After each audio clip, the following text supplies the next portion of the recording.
मर जावा तेरे बिन टट टट टट, अब तो मेरी रातें कटते तारे गिन गिन, बस तुझको पुकारा करे मेरी बिंदिया इशारा करे, है लश्कारा लश्कारा तेरी बिंदिया का लश्कारा, ऐसे चमके जैसे चमके चांद के पास सितारा हो। मेरे दिल की दुआ ये कहे तेरी जोड़ी सलामत रहे, ओ सजन जी हाँ सजन जी, यूं ही बीते सारा जीवन साथ में, ला ला ला ला ला ला ला ला ला। बोल चूड़िया बोल कंगना टुक टुक टुम, हाय मैं हो गया तेरा साजना, तेरे बिन जियो नहीं लगता मैं तो मर गईया, ले चले जा सोड़िए ले जा दिल ले जा हो। কি জানি কি ইচ্ছে হলো এই গানটা করলাম, মনে হচ্ছে তো কপিরাইট দেবেই দেবে, মাঝখান থেকে একটা স্ট্যান্ডা তুলে দিয়েছি না, মনে হচ্ছে কপিরাইট দেবেই দেবে। যদি না দেয় তাহলে এই লাইনগুলো সহ তোমরা গানটা পেয়ে যাবে, আর যদি কপিরাইট দেয় তাহলে এখান থেকে ভিডিও শুরু হবে। হ্যালো বন্ধুরা, কেমন আছো সবাই? আশা করছি তোমরা সবাই ভালো আছো আর আমিও ভালো আছি। আজকের এই ভিডিওটা ডুডুং ডুং টুং টুং টাউডাউ ডিশ এরকম টাইপের একটা ভিডিও হতে চলেছে। তো গতকালকে আমাদের মারুরানী একটা ভিডিও দিয়েছে যেখানটায় কিনা অসুস্থ অসুস্থ অসুস্থ প্রচণ্ড লেভেলের অসুস্থ, সেই অসুস্থতা দেখিয়ে সেবা শুশ্রূষা করে খাইয়ে দাইয়ে একটুখানি সুস্থ করে নিয়ে একটা পার্ট গেছে, তারপরে আরেকটা পার্টে হচ্ছে তোমার যেটা নিয়ে আর কি দুদিন ধরে ক্লিকবেট খেললো। একদিন হচ্ছে যাচ্ছি গুরুত্বপূর্ণ কাজে যাচ্ছি, এটা হ্যাঁ হ্যাঁ ওটা ক্লিকবেট না, ওটা গেছিলো তার জন্য ওটা বলেছে, বাট একটা ক্লিকবেট খেলেছে যে একটা নতুন পদক্ষেপ নিতে চলেছি, সেই দিন কিচ্ছু শেয়ার করেনি, তো সেই দিন ওটা মিথ্যে কথা বলেছে, ক্লিকবেট বলা চলে না, ওটা হচ্ছে মিথ্যে কথা বলে ভিউজ কামিয়েছে। যাই হোক, তো সেটারই আর কি ডিটেলসে বলতে বসেছে যে কি বৃত্তান্ত কি সব, ঠিক আছে। আচ্ছা, অনেকেই দেখেছিলাম ওর কমেন্ট বক্সে লিখেছে এসি লাগানোর কথা, তো এসি লাগানোটা কোনো পদক্ষেপের মধ্যে পড়ে না, একটা গুরুত্বপূর্ণ পদক্ষেপের মধ্যে পড়ে না। আমি ভেবেছিলাম হয় শ্বশুরবাড়িতে যাচ্ছে আর না হয় হচ্ছে তোমার কোন অন্য কোথাও যাচ্ছে, মানে অন্য কোথাও ভাড়া যাচ্ছে। তারপরে সেটা ক্লিয়ার হয়ে গেল দুয়ে দুয়ে চার করে, যেদিন কিনা ওই সাদা কুর্তিটা পরে কোথাও গেছিল, দরকারে গেছিল, তারপর শ্বশুরবাড়িতে গেল, তখন এই দুয়ে দুয়ে চার করে এটাই মাথায় এসেছিল যে ওরা হচ্ছে নতুন জায়গায় ভাড়া যাচ্ছে। তো এই বিষয়টা নিয়ে পরে আসছি, আগে বলবো শরীর খারাপের কথা। মারু সুস্থ হয়ে একদম রেডি হয়ে ঠোঁটে লিপ বাম লাগিয়ে চিরিং বিরিং করে শাড়ি পরে একেবারে ঘরের কাজ করে বেড়াচ্ছে, আর ওর বরের অবস্থা খারাপ হয়ে গেছে। ওর বরের বেশ কিছুদিন ধরেই শরীর খারাপ বহুদিন ধরেই মোটামুটি শরীরটা খারাপ চলছিল। অ্যাকচুয়ালি ওয়েদার খারাপ, তার মধ্যে এই দীর্ঘ পথ বাইকে করে যাতায়াত করা, তো শরীর খারাপ হওয়াটা ভীষণ পরিমাণে স্বাভাবিক, ঠিক আছে। এবার শরীর খারাপ হলে পরে আমাদের কি করতে হয়? একটু মানামান্তি করতে হয়, যেগুলো না করলে না সেইগুলো তো করতেই হবে, কোনো কিছু করার নেই। তার মধ্যে কি করতে হয় যে আমাকে তো তাড়াতাড়ি সুস্থ হতেই হবে, কোনো রকম কোনো নেগলেক্ট শরীরকে করতে পারবো না, কারণ আমাকে বাইরে বেরোতে হবে, আমাকে কাজ করতেই হবে, তাই তো। তো সেখানটায় আমরা কি করব? তৎক্ষণাৎ নিজের কেয়ার করব, যেভাবে যেভাবে থাকলে পরে ভালো হয়ে যাওয়া যায় সেভাবে থাকবো। কিন্তু মারুদের মধ্যে আমরা কি দেখেছি, এই ভাই মন খারাপ, চল যাই বাইরে যাই ঘুরে আসি, একটু বই দেখতে ইচ্ছে করতেছে, চল যাই বাইরে ঘুরে আসি, এই একটুখানি মনে হচ্ছে একটুখানি পাইচারি করে, চল যাই ঘুরে আসি, এই বাজার করতে হবে, চল যাই ঘুরে আসি, ওদের কথায় কথায় ঘুরে আসি, বুঝতে পেরেছো? তো তাই দেখলাম মারুর শরীর খারাপ, মারুর বরের শরীর খারাপ, দুজনেই বললো যে দুজনেরই শরীর খারাপ। সন্ধেবেলায় কোথায় গেল? পর্দা কিনতে। হ্যাঁ, গাছে কাঁঠালে আর গোফেতে তেল, ঠিক সেরকমই। এখন সবে বাড়িঘর পছন্দ করে এসছে, নোংরা বাড়িঘর, সেগুলো পরিষ্কার করতে হবে লোক লাগিয়ে। তার আগে কি করতে হবে? তার আগে পর্দা কিনতে হবে, মানে পর্দাটা মাস্ট। পর্দাটা যে কি দরকারি জিনিস সেইটা মারু কিন্তু বুঝিয়ে দিয়েছে, যে শরীর খারাপ থাকা সত্ত্বেও এত দূর বাইকে করে গেছে, গোবরডাঙ্গা থেকে হাবড়ার দূরত্ব বাইকে করে, একেবারে কমও না, বুঝতে পেরেছো? তো একেবারে কমও না, তো সেইখান থেকে গেছে হাবড়া কি কিনতে? শুধুমাত্র পর্দা কিনতে। কেন? হাবড়ায় ওই স্পেন্সারে না কোথায় গেছে, সেখানটায় হচ্ছে তোমার দাম কম, তার জন্য গেছে পর্দা কিনতে। কেন, পর্দাটা কি এতটাই এসেনশিয়াল ছিল যে বাড়িঘর পরিষ্কার করার আগেই, যেখানে শিফট হবে সেখানে জিনিসপত্র নিয়ে যাওয়ার আগেই আগে পর্দা কিনতে হবে? এটা কি এতটাই দরকার ছিল? না। ওদের এই যে যাওয়াটা, এই যে যাতায়াত, মাঝে মধ্যে যে না, বেশিরভাগ সময় যে ওরা যাতায়াত করে এটা বাই হিরিক বশত ওরা যাতায়াত করে। পর্দাটা পরে কিনলেও পারতো। সদ্য শরীর খারাপ থেকে মারু উঠেই বাইকে করে গেছে হাবড়ায়, যেখানে মানুষ পারিসত্ত্বে বেরোয় না। এমনিতে ওয়েদার খারাপ, তার মধ্যে শরীর খারাপ ছিল, তার মধ্যে প্রেগনেন্ট, ব্যাস পড়ে গেছে, জ্বর হয়ে গেছে। আর মারু কি বলছে, বৃষ্টিতে ভেজার জন্য ওইটা বাই চান্স ভিজতে হয়েছে, ওটা ইচ্ছাকৃত ভেজেনি, তো ওইভাবে শরীর খারাপ হয়ে গেছে। তারপরে এই যে একটু ঠিক হতে না হতেই চলে গেল বাইরে গুরু গুরু করতে, বাইরের হাওয়া খাওয়ার জন্য। এদের যে কি উড়ু মন, সত্যিই বলছি। তো যাই হোক, বাচ্চা হওয়ার মানে ওষুধ কাটবে যে কি করে, আমি শুধু তাই ভাবি। মানে যদি ছেলে হয় এতদিন, যদি মেয়ে হয় এতদিন, নাকি সব ছেলে মেয়ে উভয়ের জন্যই এতদিন ওষুধ থাকে, সেই ওষুধটা পালন করতে হয়, মানে আতুর যেটাকে বলে আতুর, সেই আতুরটা যে মারু কিভাবে পালন করবে, আমি তো শুধু এখন তাই ভাবি। তারপরে এখন তো ম্যাক্সিমাম ডেলিভারি সিজারিয়ানি সি সেকশানে হয়, তো সেই সি সেকশন হওয়ার পরে 6 দিন পুরো নার্সিংহোমেই থাকতে হয়, বা হসপিটালে যেখানেই ডেলিভারি হবে সেখানেই থাকতে হবে। ও যে কী করে থাকবে, আমি শুধু তাই ভাবি। আমি শুধু ভাবি বাচ্চার ঘাড় সোজা হতে 3 থেকে 4 মাস সময় লেগে যায়, সেই সময়টুকু মারু কী করে বাড়িতে থাকবে, আমি শুধু তাই ভাবি। কারণ ব্যস্ততা, বাচ্চাকে নিয়ে ব্যস্ততা না, যার বাইরে ঘোরার মন থাকে গো, যাদের হিরিক থাকে, তারা শুধু খোঁজে কি করে বাইরে যাবে, তারা কোনো কিছুর পরোয়া করে না। যেরকম দেখো, শরীর খারাপের পরোয়া না করেই চলে গেল বাইরে ঘুরতে, আর তার ফলস্বরূপ একেবারে বিছানায় পড়ে গেছে। এমনভাবে বিছানায় পড়েছে যে চোখ মুখ দেখে বোঝা যাচ্ছে যে দারুণ অসুস্থ। হ্যাঁ, বলছে মুখের মধ্যে এরকম হাত দিয়ে বলছে, আরে তোমার চোখ মুখ থেকে আগুন বেরোচ্ছে, যাও শিগগিরি যাও। আর ও তিরিং করে লাফাচ্ছে। ভাগ্যিস ভালো হয়েছে আমি সুস্থ হয়ে গেছি, নতুবা দুজন পড়ে থাকলে। আরে তুই সুস্থ হয়েছিস, তুই এবার মিনিমাম দূরত্বটা বজায় রাখ, সেবা কর, বরকে মাথায় জলপট্টি দে, কিন্তু ওই যে শ্বাস নিঃশ্বাস সব কিছুর মধ্যে হাত দিচ্ছিস, সেই হাতটা কি পরে ধুচ্ছিস? কারণ এখন ওই সোহাগ দেখানোর টাইম না, এখন হচ্ছে মেন তোর গর্ভের বাচ্চাটার প্রতি তোর কেয়ারফুল থাকতে হবে। আর সেইখানে রোগটা কখনো আপন নয়, রোগী আপন হতে পারে, রোগটা কখনো আপন নয়। তুই একই সঙ্গে ভাত মেখে খাচ্ছিস, খাইয়ে দিচ্ছিস, কোনো সেন্স আছে? কোনো রকম কোনো সেন্স আছে? এগুলি তো কমন সেন্স, যে শরীর খারাপ হলে পরে তাকে খাইয়ে দাও, কোনো অসুবিধা নেই, তাকে খাইয়ে দাও, খাইয়ে দিয়ে সেই হাতটা ধুয়ে তারপরে তুমি খাও, ভালো করে হাত ধুয়ে তারপরে তুমি খাও। এখানটায় সোহাগ দেখানো হচ্ছে, তাই না? সত্যি বলিহারি, মানে এদের মধ্যে কোনো রকম ন্যূনতম ভয়টুকু পর্যন্ত নেই, যে একটু মেনে চলি, একটু বেঁচে চলি, বিপদ কখন কিভাবে আসে বলা যায় না। এতটা মানে ক্যাজুয়াল থাকাটা ওদের পক্ষে একেবারেই ঠিক না, কারোর পক্ষে ঠিক না, শুধু ওদের পক্ষে না, কারোর পক্ষে ঠিক না। মানুষ কত মানামান্তি করে, মানুষ কত সাবধানে চলে, আর এদের মধ্যে সাবধানতার শও দেখতে পাই না। তো খুব স্বাভাবিকভাবে প্রচণ্ড পরিমাণে অসুস্থ হয়ে পড়েছে, জলপট্টি দিচ্ছে, ওষুধ খাচ্ছে, ঘুরে আসছে। তারপরে বলছে কি, সন্ধ্যাবেলায় ওষুধ খাওয়ার কথা বলছে, অ্যান্টিবায়োটিক তো এখন খেতে পারবে না। আরে অ্যান্টিবায়োটিক তো দিনে একটা খায়, আমি তো তাই জানি। এই যে আমার হাঁটুতে ব্যথা গেল বা পিঠে ব্যথা গেল, অ্যান্টিবায়োটিক একটাই করেছিল দিনে, তো কটা অ্যান্টিবায়োটিক খাচ্ছে? ডাক্তারকে না দেখিয়েই অ্যান্টিবায়োটিক নিয়ে চলে আসলো। হ্যাঁ, ডাক্তারকে না দেখিয়ে মিনিমাম যেই কম পাওয়ারগুলো থাকে, সেই পাওয়ারের ওষুধগুলো আমরা খেতে পারি, যেমন কিনা গ্যাসের ওষুধ, তারপরে হচ্ছে তোমার ওটাকে কি বলে, জ্বরের ওষুধ, থার্মোমিটার লাগিয়ে, যে না হ্যাঁ 100 মিটার জ্বর, 100 মিটার দুধ তারিকা 100 ডিগ্রি জ্বর উঠে গেছে, এবার আমি ওষুধ খেতেই পারি, তাই না? আর জ্বরের ওষুধ খাও বা যে কোনো নর্মাল ওষুধ খাও, রোগের জন্য ওষুধ খাও, সেখানে গ্যাসের ওষুধ খাওয়া মাস্ট, ঠিক আছে? তো এরা তো ডাক্তার না দেখিয়ে ওষুধ খেয়ে ফেলছে।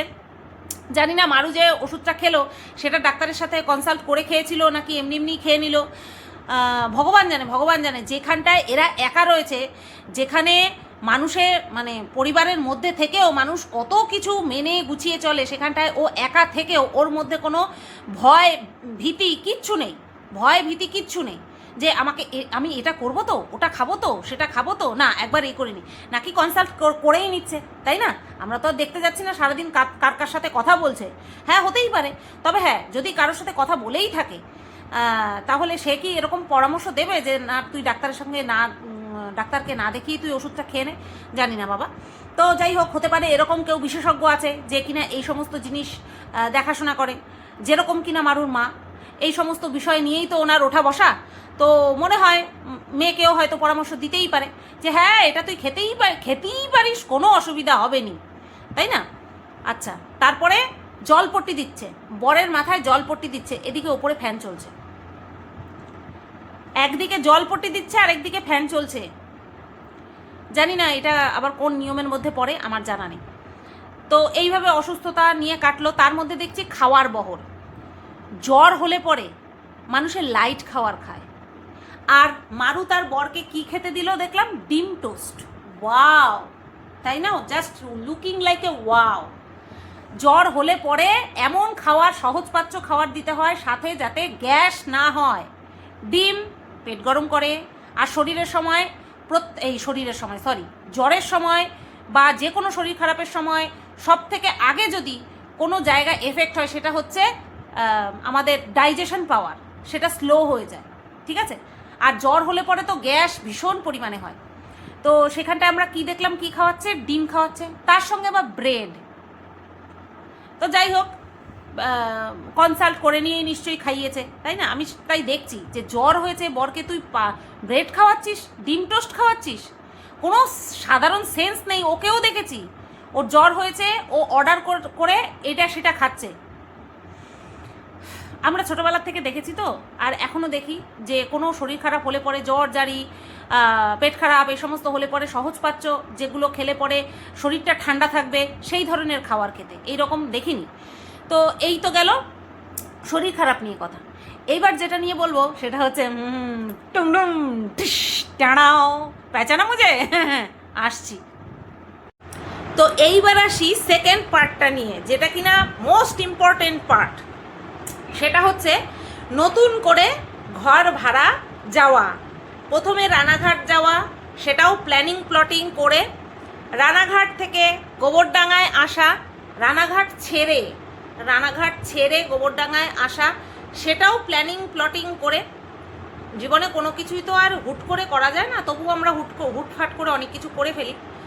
তো এইবার গোবরডাঙ্গা থেকে অন্যত্র যাওয়া, সেটাও অনেক চিন্তা ভাবনা বা প্ল্যানিং প্লটিং করে। এই প্ল্যানিং প্লটিং মানে সবসময় নেগেটিভ অর্থেই কিন্তু না, প্ল্যানিং প্লটিং কিন্তু যে কোনো পজিটিভ অর্থে, নেগেটিভ অর্থে দুই রকমভাবেই কিন্তু আমরা ব্যবহার করতে পারি।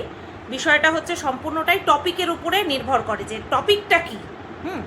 আচ্ছা, এবার সেই গুরুত্বপূর্ণ ইনফরমেশন দেওয়ার আগে ওষুধ খেয়ে, গা মুছিয়ে দিয়ে, মাথায় জলপট্টি দিয়ে, জ্বর কমিয়ে তারপরে বসেছে বলতে, অথচ ফ্যানের শোষো আওয়াজ হয়েই চলেছে। আমারও আওয়াজ হচ্ছে জানি, আমারটারও আওয়াজ হচ্ছে ফ্যানের, কিন্তু তারপরেও আমার তো ক্যামেরাটা একেবারে সামনে, আর আমি যে এত লাউড, আমি তো দজ্জাল বেটি, সেই কারণে আমার গলার আওয়াজ তোমরা, ফ্যানের আওয়াজ কেন, মেশিন জেনারেটরের আওয়াজ ভেদ করেও তোমরা পাবে, তোমাদের কান পর্যন্ত ঠিক পৌঁছে যাবে। তো এবার ওরা বলতে বসলো যে তোমরা হয়তো বুঝেই গেছো, অনেকে হয়তো বুঝতেও পারিনি, কারণ আমি সেইভাবে বলিনি। হ্যাঁ, রেখে দিতে হবে তো মেন সময়ের জন্য কন্টেন্ট। সেই দিন মারু তুই বলছিলি না, কন্টেন্ট যদি করব, কন্টেন্টের খেল তো হবে, পরে হবে। এগুলো কন্টেন্ট না? এগুলো কি কন্টেন্ট নয়? এগুলোও তো কন্টেন্ট। হ্যাঁ বল, সেই সময় একটু বেশি হবে, এখন মাঝামাঝি চলছে।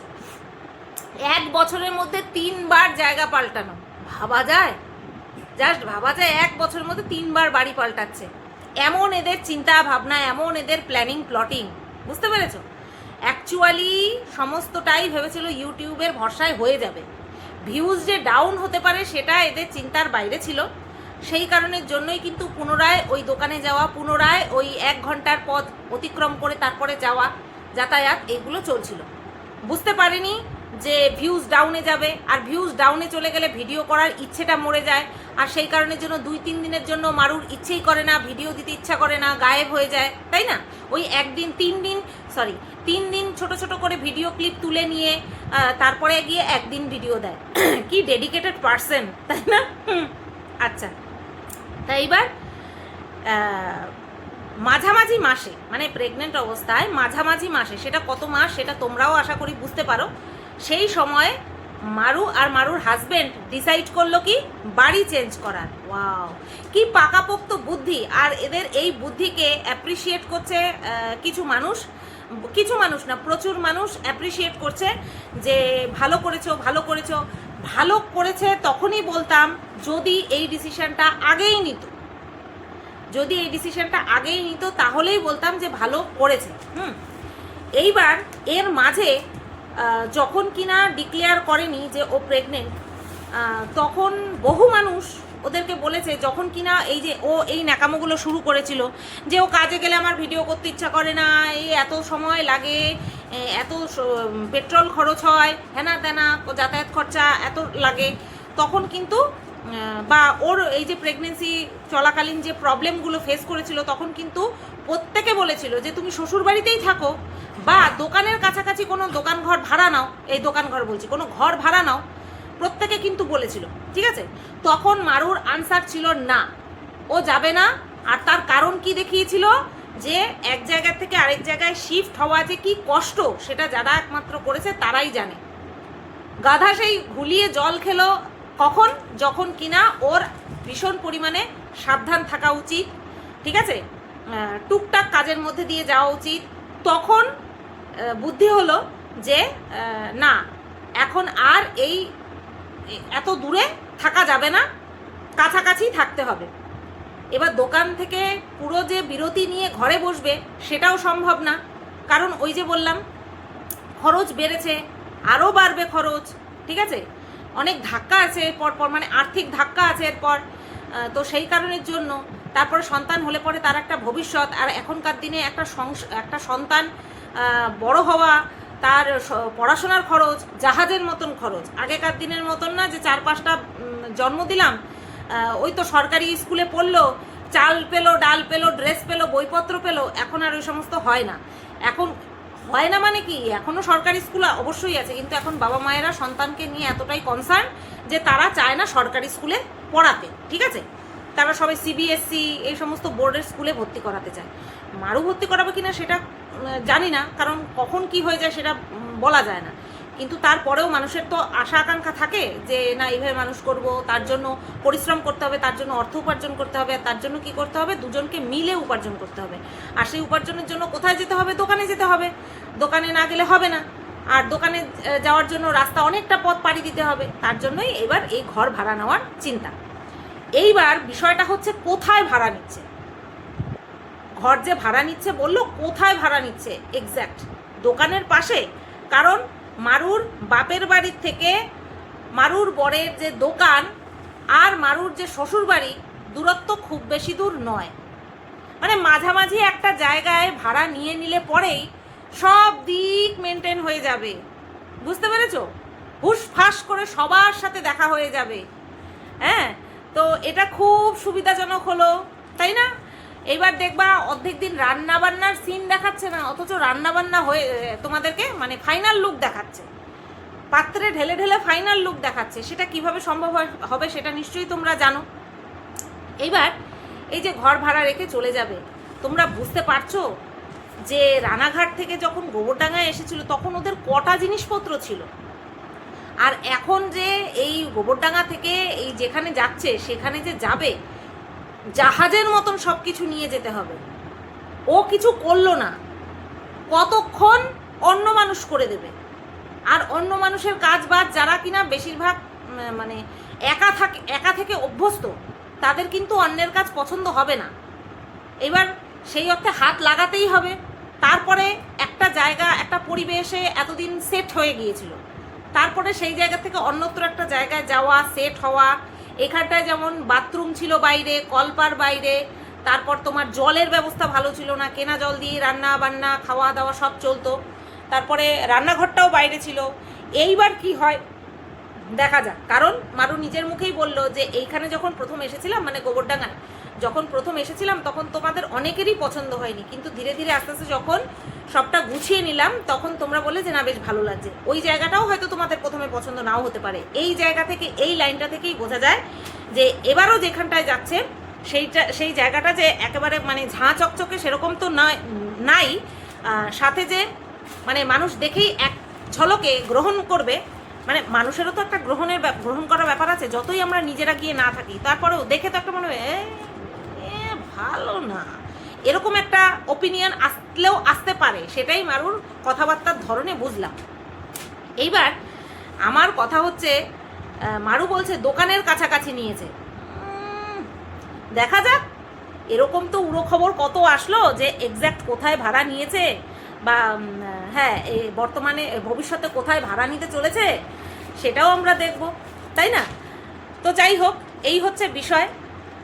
অন্যত্র ভাড়া যাচ্ছে আবার, এবার নিশ্চয়ই যেখানটায় ভাড়া যাচ্ছে ছাদ থাকবে ওপরে আর এসি লাগানোর ব্যবস্থা থাকবে, কারণ যত দিন যাচ্ছে গরমের মাত্রা তত বাড়ছে। আর মারুর এমনিতেই বেশি গরম, তার মধ্যে প্রেগনেন্ট হয়ে গেলে ভরা মাসে আরও বেশি গরম লাগে শুনেছি মহিলাদের, তো সেখানে ওর তো এসি না হলে চলবেই না। এই গোবরডাঙ্গায় আসার পর প্রথম প্রথম কি আদিক্ষেতা দেখিয়েছিল, তারপরে নিচে বিছানার চাদর পেতে শুয়ে গড়াগড়ি খেয়েছে। এবার দেখা যাক এইখানটায় এসে কত রকম আদিক্ষেতার সম্মুখীন আমরা হই, বুঝতে পেরেছো? সবশেষে একটাই কথা বলার, যেটা করার ছিল আগে সেটা করলো না। আর তার মাঝখানে আরও একটা কথা মারু বলেছে, সেটা হচ্ছে ভেবেছিলাম এখানেই থাকবো, আর একেবারে নিজের বাড়ি হলে পরে তারপরে এখান থেকে সেখানে যাব, না জানি আর কতদিন এভাবে এখানে ওখানে ঘুরে বেড়াতে হবে। তো যাই হোক, এটা যার যার কপাল, হ্যাঁ এটা যার যার কপাল। ওর কপালে ছিল এইভাবে এখান থেকে ওখানে ঘুরে বেড়ানোর, নতুবা প্ল্যান তো ছিল রানাঘাটেই থাকার, প্ল্যান তো ছিল রানাঘাটেই জমি কেনার, প্ল্যান তো ছিল রানাঘাটেই বাড়ি করার।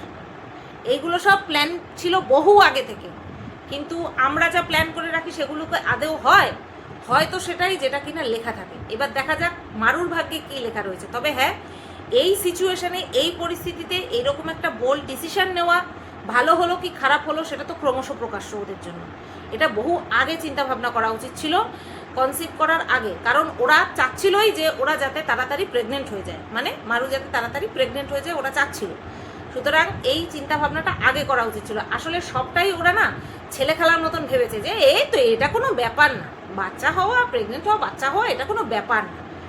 এখন হাড়ে হাড়ে বুঝতে পারছে, এই যে ওষুধ খরচা নিয়ে সেদিন বললো না, এটাই হচ্ছে বিষয়। তো চলো এই ভিডিওটা এই পর্যন্তই রাখলাম। কোথায় ভাড়া নিচ্ছে না নিচ্ছে সেটা সবটাই কত চাপিয়ে রাখবে ঠিক আমাদের সামনে চলে আসবে। ভিডিওটা এই পর্যন্তই রাখলাম। সবাই তোমরা ভালো থেকো, সুস্থ থেকো।